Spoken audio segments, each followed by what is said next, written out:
ओम नमः शिवाय। गणेश चतुर्थीच्या आदल्या दिवशी म्हणजे भाद्रपद शुद्ध तृतीयेला हरतालिका असे म्हणतात। यंदा शुक्रवार दिनांक 6 सप्टेंबर 2024 रोजी हरतालिकेचे पूजन होणार आहे। या व्रताची देवता भगवान शिव आणि माता पार्वती आहेत, त्यामुळे हरतालिकेचे व्रत हे सर्वात श्रेष्ठ मानलं जातं। नमस्कार मंडळी, आजच्या व्हिडिओमध्ये मी तुम्हाला कोणालाही जमेल अशी साध्या सोप्या पद्धतीने हरतालिकेची पूजा कशी करायची हे प्रत्यक्षात दाखवणार आहे। त्याचबरोबर पूजेसाठी लागणारं संपूर्ण साहित्य आणि ही पूजा कोण कोण करू शकतं अशी संपूर्ण माहिती तुम्हाला या व्हिडिओमध्ये मिळेल। त्यासाठी व्हिडिओ शेवटपर्यंत बघा। हा व्हिडिओ जास्तीत जास्त लोकांपर्यंत शेअर करा आणि चॅनलवरती नवीन असाल तर सबस्क्राइब करा। हरतालिकेचं व्रत कोणतीही स्त्री करू शकते। कुमारिका, सौभाग्यवती स्त्रिया किंवा ज्यांचे पती हयात नाहीत त्या स्त्रिया सुद्धा हे व्रत करू शकतात। पार्वती मातेने हे व्रत केलं होतं महादेव पती म्हणून मिळावेत यासाठी। पौराणिक मान्यतेनुसार देवी पार्वतीची कठोर तपश्चर्या पाहून भगवान शंकर प्रसन्न झाले आणि देवी पार्वतीला दर्शन दिले आणि तेव्हा भगवान शंकरांनी पार्वतीला पत्नी म्हणून स्वीकारले। तेव्हापासून जगभरातील मुली, विवाहित स्त्रिया आपल्या पतीच्या दीर्घायुष्यासाठी आणि मुली चांगला पती मिळावा यासाठी दरवर्षी हरतालिकेचं व्रत करू लागल्या। असे मानले जाते की भगवान शिव आणि माता पार्वती यांची मनोभावे पूजा केली तर विवाहित स्त्रियांना अखंड सौभाग्य प्राप्त होते व मुलींना त्यांच्या मनासारखा चांगला जोडीदार मिळतो, यासाठी हे व्रत करतात। तर आता आपण हरतालिकेच्या पूजेसाठी काय काय साहित्य लागणार आहे ते पाहूया। हरतालिकेच्या पूजेमधील सगळ्यात महत्त्वाचं साहित्य आहे ते म्हणजे वाळू। या दिवशी वाळूचा महादेव बनवून त्याची पूजा करणं हा या व्रताचा सर्वात महत्त्वाचा भाग आहे। तर या ठिकाणी मी नदीकाठची वाळू स्वच्छ धुवून घेतलेली आहे। त्याबरोबर या पत्री देखील तेवढ्याच महत्त्वाच्या आहेत। यामध्ये फळझाडं, फुलझाडं, बेल, आघाडा, दुर्वा यांचा समावेश असावा। इकडे नैवेद्यासाठी कोणत्याही 5 प्रकारची फळं तुम्ही घेऊ शकता। तसेच महादेवांची पूजा आहे त्यामुळे बेलपत्र, पांढरी फुले, त्याचबरोबर विड्याची पाने, आघाडा, दुर्वा, पिवळी फुले, धोत्र्याचे फळ, धोत्र्याचे फूल मी घेतले आहे। त्याचबरोबर हळदी कुंकू लागणार आहे आणि इथे पूजा साहित्यामध्ये आपण शुद्ध पाणी, पंचामृत, अक्षता, विड्याचं साहित्य, भस्म, चंदन, गणपती म्हणून एक सुपारी घेतली आहे, गणपतीसाठी गुळ खोबऱ्याचा नैवेद्य आणि या ठिकाणी वस्त्रमाळ घेतली आहे। पांढरी वस्त्रमाळ महादेवांसाठी आणि रंगीत वस्त्रमाळ गणपती आणि पार्वतीसाठी। त्याचबरोबर माचीस, अगरबत्ती, कापूर आणि इथे आपण महादेवांबरोबर पार्वतीचीही पूजा करतो त्यामुळे इथे पार्वतीसाठी सौभाग्य अलंकार घेतले आहे। घंटा आणि 2 समई घेतले आहेत तेलवाती घालून। मला मिळेल तेवढं साहित्य मी हरतालिकेच्या पूजेसाठी घेतलेलं आहे, पण ही पूजा आपल्याला यथाशक्ती यथाभक्ती करायची आहे। शेवटी भाव महत्त्वाचा असतो। तुमच्याकडे जे साहित्य उपलब्ध असेल त्यामध्ये जरी मनोभावे पूजा केली तरीही इच्छित फळ मिळू शकतं। तर हरतालिकेच्या दिवशी घरातील स्त्रियांनी सकाळी लवकर उठावे, घरातील साफसफाई करून स्वच्छ स्नान करावे। या दिवशी तुम्ही केस पण धुवू शकता। त्यानंतर स्वच्छ किंवा नवीन वस्त्र घालायचं आहे। यावेळी तुम्ही साजशृंगार पण करू शकता। त्यानंतर आपली घरातील रोजची देवपूजा करून मग आपण ही पूजा करू शकतो। देवासमोर जरी जागा असेल तर तुम्ही तिथे देखील पाट मांडून ही पूजा करू शकता किंवा ज्या ठिकाणी पूजा मांडायची आहे तिथली जागा स्वच्छ करून तिथे एक पाट मांडावा, त्याभोवती सुंदर रांगोळी काढावी आणि त्यानंतर सर्वात आधी आपण त्या पाटावरती वाळूचा महादेव बनवणार आहोत। पूजेला सुरुवात करण्यापूर्वी स्त्रियांनी स्वतःला हळदी कुंकू लावायचं आहे आणि त्यानंतर आपण ही पूजा करायची आहे।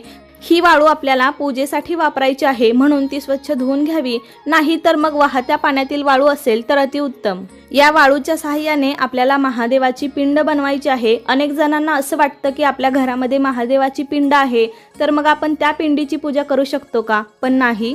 हरतालिकेच्या पूजेसाठी वाळूची पिंड बनवून त्याची पूजा करण्यालाच जास्त महत्त्व असते।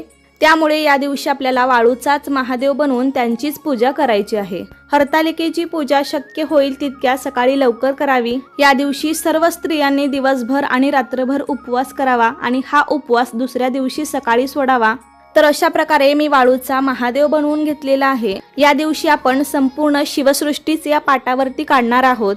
महादेवांपुढे नंदी तर हवाच, तर या ठिकाणी मी नंदी काढलेला आहे। त्याचबरोबर आपल्याला गणपती सुद्धा मांडायचा आहे। उभ्या आकाराचा वाळूचा ढीग आहे तो नंदी आहे आणि हा आपला गणपती असेल। तसेच पार्वती माता तिच्या सखींसह आपल्याला काढायची आहे, कारण ही पूजा पार्वती मातेने तिच्या सखींसोबत केली होती म्हणून तिच्या सखी सुद्धा आपण काढणार आहोत। तर या ठिकाणी अशा 2 आपण वाळूच्या हरतालिका गौरी बनवलेल्या आहेत। तुमच्याकडे जर माता पार्वती आणि तिच्या सखीची मूर्ती असेल तर तुम्ही ती पण मांडू शकता, नसेल तर मग अशा प्रकारे वाळूचे आपल्याला लिंबा एवढे आकाराचे ढीग करून ठेवायचे आहेत आणि त्याचीच पूजा आपण माता पार्वती आणि तिच्या सखी म्हणून करणार आहोत।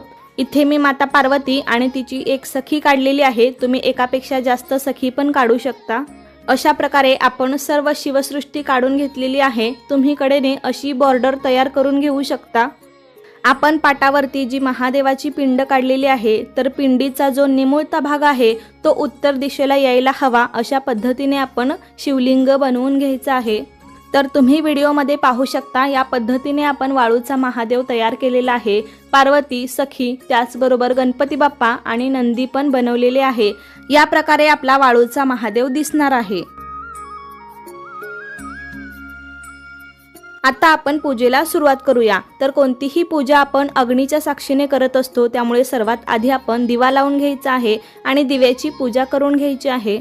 हळदी कुंकू अक्षता फुलं वाहून दिव्याला नमस्कार करायचा आहे। दिव्या दिव्या दीपत्कार, कानी कुंडल मोती हार, दिव्याला पाहून नमस्कार हा श्लोक तुम्ही म्हणू शकता। त्याचबरोबर कोणतीही पूजा करण्याआधी आपण गणेश पूजन करतो, तर त्यासाठी एका ताम्हणामध्ये गणपती म्हणून आपण एक सुपारी घेतलेली आहे आणि सर्वात आधी आपण गणपतीला शुद्ध पाण्याने स्नान घालणार आहोत। त्यानंतर 3 पळी पंचामृत घालायचं आहे आणि पुन्हा एकदा शुद्ध पाण्याने आपण स्नान घालणार आहोत। वक्रतुंड महाकाय सूर्यकोटी समप्रभ निर्विघ्नं कुरु मे देव सर्व कार्येषु सर्वदा। पाटावरती थोड्या अक्षता ठेवून त्यावरती हळदी कुंकू वाहून आपण गणपती बाप्पांची स्थापना करायची आहे आणि गणेश पूजन सर्वात आधी आपल्याला करायचं आहे। गणपतीला चंदन, हळदी कुंकू, अक्षता, गणपतीला प्रिय असणारे लाल फूल आणि दुर्वा अर्पण करायचे आहेत। त्यानंतर गणपतीला गुळ खोबऱ्याचा नैवेद्य दाखवायचा आहे। 3 वेळा पाणी फिरवायचं आहे। नैवेद्यम समर्पयामी, नैवेद्यम समर्पयामी।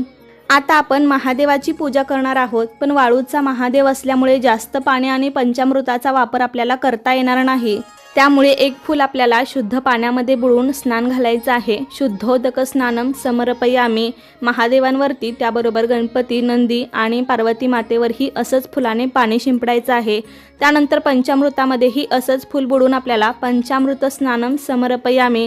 त्यानंतर पुन्हा एकदा पाण्यामध्ये बुडवून शुद्धोदक स्नानम समर्पयामी।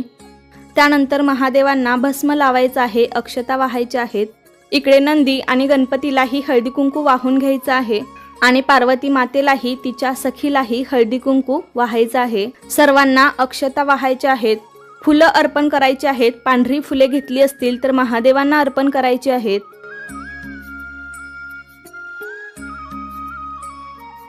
त्यानंतर पांढरी वस्त्रमाळ घेतली होती ती महादेवांना आणि रंगीत वस्त्रमाळ गणपती आणि पार्वती माता आणि तिच्या सखीला घालायची आहे। तुम्ही महादेवांना वाहण्यासाठी जे काही घेतलं असेल ते अर्पण करू शकता। इथे मी धोत्र्याचं फळ, धोत्र्याचं फूल घेतलेलं आहे। तसेच बेलपत्रही या पूजेमध्ये महत्त्वाचं आहे। महादेवांना बेलपत्र अतिशय प्रिय आहे, तर बेलपत्र आपल्याला पालथं वाहायचं आहे। ओम नमः शिवाय, ओम नमः शिवाय, ओम नमः शिवाय या मंत्राचा तुम्ही जप करू शकता। त्यानंतर या पूजेसमोर आपल्याला 2 विडे ठेवायचे असतात, एक गणपती बाप्पांचा आणि दुसरा महादेव पार्वतीचा। तर इथे आपण एकावरती एक अशी 2 पाने ठेवायची आहे आणि त्यावर जे विड्याचं साहित्य घेतलं होतं ते ठेवून घ्यायचं आहे। इथे मी खारीक, खोबरं, हळकुंड, बदाम, सुपारी, नाणं एवढं साहित्य घेतलेलं आहे। त्या विड्यावरती पण आपण हळद, कुंकू, अक्षता, फुलं वाहायची आहेत। त्यानंतर आपण माता पार्वतीला सौभाग्याचं वाण अर्पण करू। यामध्ये ओटीचं साहित्य सुद्धा आहे, त्याबरोबर बांगड्या, टिकली, आरसा, हळदी कुंकू, काळे मणी असं सर्व साहित्य आपल्याला बाजारामध्ये पुडी मिळते, ती पण तुम्ही वाहू शकता। त्यानंतर या पूजेमधील सर्वात महत्त्वाच्या आहेत त्या या पत्री। या पत्री आपण शिवपिंडीवर म्हणजे महादेवावरती ठेवणार आहोत। या पत्री पिंडीवरती ठेवायच्या असतात। ज्या पद्धतीने आपण बेलपत्र वाहतो तर त्याच पद्धतीने आपल्याला या पत्री पिंडीवरती पालथ्या ठेवायच्या असतात। इथे व्हिडिओमध्ये तुम्हाला पिंड नीट दिसणार नाही, त्यामुळे मी थोड्याशा मागे ठेवलेल्या आहेत, पण त्या पत्रींचा स्पर्श महादेवाच्या पिंडीला झालेला आहे। पण तुम्ही त्या सर्व पत्री महादेवाच्या पिंडीवरती ठेवायच्या आहेत। महादेवाची पिंड नाही दिसली तरीही चालेल। या पत्रींमध्ये काही फळझाडं, फुलझाडं, दुर्वा, आघाडा, बेल याचा समावेश असावा। त्यानंतर आपल्याला धूप, दीप ओवाळून घ्यायचा आहे, नैवेद्य दाखवायचा आहे। या ठिकाणी मी नैवेद्यामध्ये काही फळं आणि पंचामृत घेतलेलं आहे, तर याचा नैवेद्य मी दाखवणार आहे। 3 वेळा पाणी फिरवायचं आहे। नैवेद्यम समर्पयामी, नैवेद्यम समर्पयामी। त्यानंतर मनोभावे नमस्कार करायचा आहे। स्त्रिया असतील तर अखंड सौभाग्य प्राप्त व्हावे यासाठी महादेवांकडे प्रार्थना करायची आहे आणि मुली असतील तर मला चांगला जोडीदार मिळावा अशी प्रार्थना करायची आहे। पूजा झाल्यावरती हरतालिकेची कहाणी वाचायची आहे, महादेवांची आरती करायची आहे। हरतालिकेची पूजा करताना उमा महेश्वर देवताभ्यो नमः या मंत्राचा जप करावा। तर अशा प्रकारे आजच्या व्हिडिओमध्ये मी तुम्हाला हरतालिकेची पूजा कशी करावी हे दाखवलेलं आहे। तर हा व्हिडिओ तुम्हाला कसा वाटला मला नक्की सांगा। जास्तीत जास्त मैत्रिणींना शेअर करा आणि असे छान छान व्हिडिओ पाहण्यासाठी अन्वीज मराठी कॉर्नर या चॅनेलला सबस्क्राईब करा। धन्यवाद।